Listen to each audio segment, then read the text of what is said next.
সব থেকে বেশি ধারণ করে চাপাই নবাবগঞ্জের মানুষেরা। শ্বশুরবাড়ি এলাকার মানুষ আপনারা এতটা সাহসী, বিএসএফ বন্দুক নিয়ে এদিকে ঢুকছে আর আপনারা কাছে নিয়ে ওদেরকে তাড়া দিচ্ছে। দিল্লি না ঢাকা, এই স্লোগানটা সব থেকে বেশি ধারণ করে চাপাই নবাবগঞ্জের মানুষেরা। শেখ হাসিনা মাঝে মাঝে চুপ করে ঢুকে পড়তে চায় না। চাপাইয়ের মানুষেরা বলে শেখ হাসিনা ঢুকুক, ওরে ধরে আম গাছে বাইরে রাখা হবে, গণহত্যার বিচার করা হবে। যুক্তরাষ্ট্রের 1 নম্বর জিম চেইন গোল্ড জিম এখন আবারও বাংলাদেশে।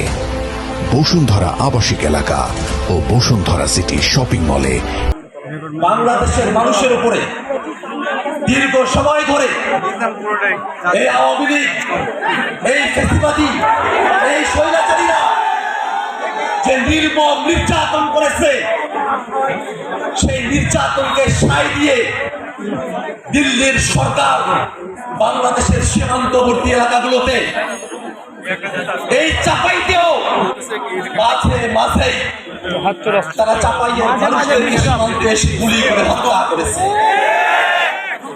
বাংলাদেশের মানুষের লড়াই, মানবিক মর্যাদা প্রতিষ্ঠার লড়াই।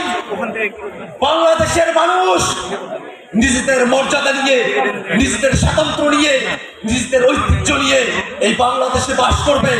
বাংলাদেশের দিকে ওই ভারত, ওই আমেরিকা, ওই চীন আঙ্গুল উঁচিয়ে কথা বলার সাহস করবে না। আপনারা চাপাইয়ের মানুষেরা এর বিনিময়ে নতুন বাংলাদেশ প্রতিষ্ঠিত হয়েছে। সেই নতুন বাংলাদেশ আর পুরনো সিস্টেমে, আর পুরনো কায়দায় চলতে পারে না। চাপাই নবাবগঞ্জ আমাদের সীমান্তে প্রতিরোধের প্রতীক। চাপাই নবাবগঞ্জ মানে সীমান্তে কাস্তে হাতে বসে থাকা সেই কৃষক। আমরা সেই কৃষকের সন্তান, যারা বুক চিতিয়ে ফ্যাসিবাদের বিরুদ্ধে লড়াই করেছি, বুলেট গুলে বুকেতে নিয়েছি। যুক্তরাষ্ট্রের 1 নম্বর জিম চেইন গোল্ড জিম এখন আবারও বাংলাদেশে।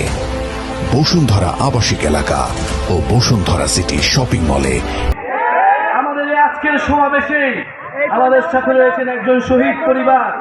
এই চাপাপ নবাবগঞ্জের মাটিতে যার জন্ম, শহীদ তারেক হোসেন। চাপাপ নবাবগঞ্জ থেকে 2 জন শহীদ রয়েছেন।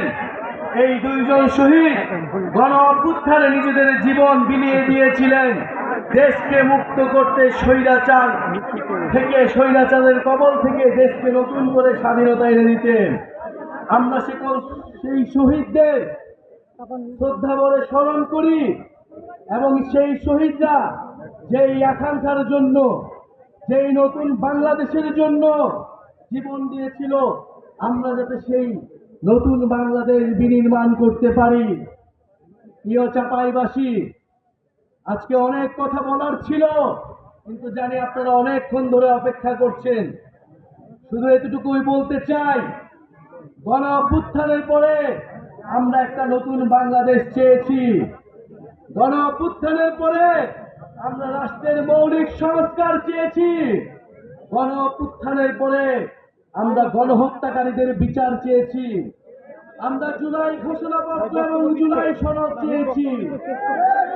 প্রিয় চাপাইবাসী, যুক্তরাষ্ট্রের 1 নম্বর জিম চেইন গোল্ড জিম এখন আবারও বাংলাদেশে।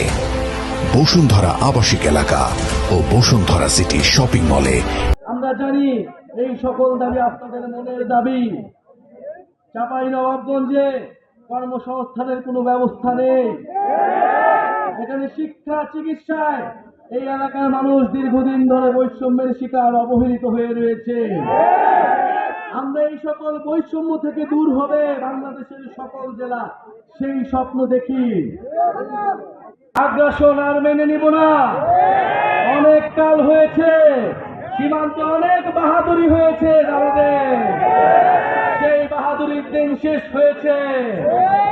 যদি আর কোন সীমান্তে কোন ধরনের পায়তারা করা হয়, যদি সীমান্তে আগ্রাসন চালানো হয়, সীমান্তে আমার ভাইদের উপর হত্যার চেষ্টা চালানো হয়, আমরা সীমান্তে লং মার্চ ঘোষণা করব।